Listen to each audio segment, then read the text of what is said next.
नमस्ते दोस्तों, मैं हूं जसिम कुरैशी और आज हम बात करेंगे एक ऐसे विषय पर जिसका असर सिर्फ एक कंपनी या एक इंडस्ट्री तक सीमित नहीं है, बल्कि यह पूरा शेयर मार्केट महसूस करेगा।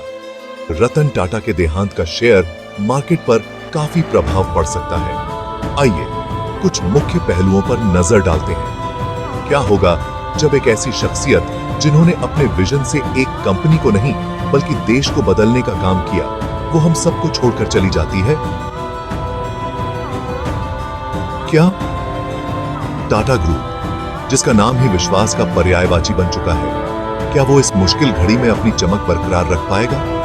यह सवाल आज हर किसी के जहन में है। दोस्तों, रतन टाटा का जाना सिर्फ उनका जाना नहीं है, यह टाटा ग्रुप के लिए एक लीडरशिप वैक्यूम छोड़ जाता है। वो वैक्यूम जहां से सालों तक उनकी स्ट्रेटेजिक डायरेक्शन और विजन की रोशनी मिलती रही।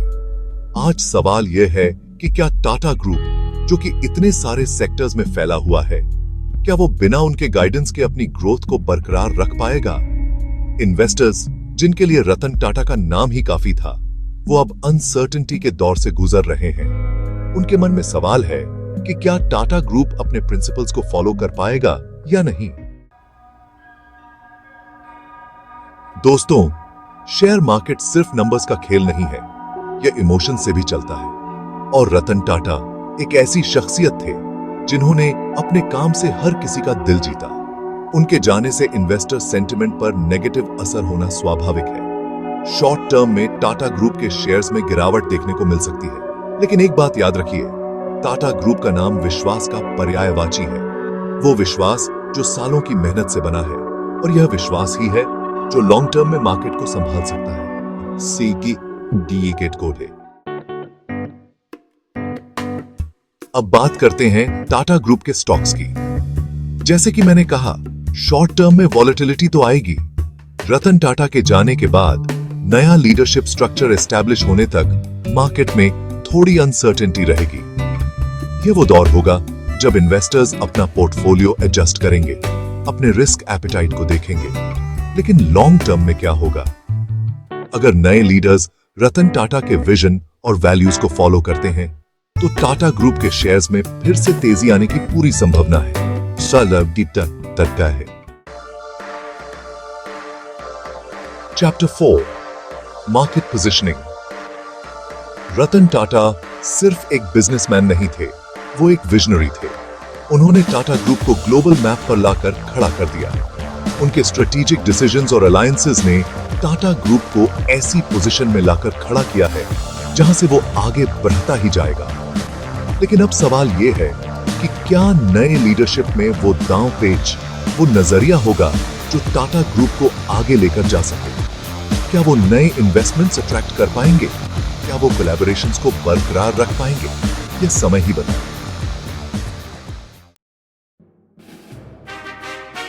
Chapter 5, corporate governance. दोस्तों, कॉर्पोरेट गवर्नेंस वो फाउंडेशन है जिसके ऊपर कोई भी कंपनी खड़ा होता है, और रतन टाटा के लीडरशिप स्टाइल ने टाटा ग्रुप की कॉर्पोरेट गवर्नेंस प्रैक्टिसेस को और मजबूत बनाया।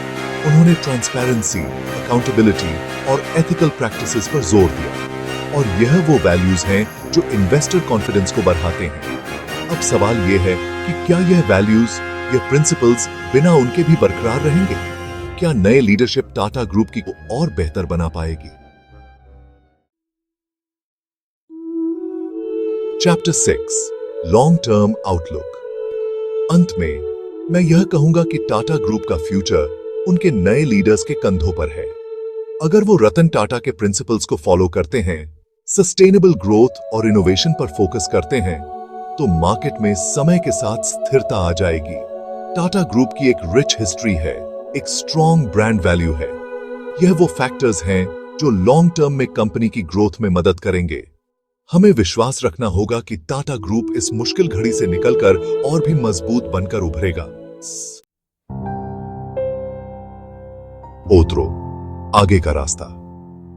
दोस्तों, रतन टाटा के जाने से एक युग का अंत हो गया है, लेकिन जैसा कि कहते हैं, the show must go on. Tata group को भी आगे बढ़ना होगा। अंत में रतन टाटा के देहांत का शेयर मार्केट पर असर मुख्य रूप से शॉर्ट टर्म वॉलेटिलिटी और इन्वेस्टर सेंटिमेंट के रूप में होगा। लेकिन अगर टाटा ग्रुप नए लीडर्स के साथ अपने प्रिंसिपल्स और प्रैक्टिसेस को ध्यान में रखता है तो लॉन्ग टर्म में कंपनी की परफॉर्मेंस संभावित रूप से सुधर सकती है।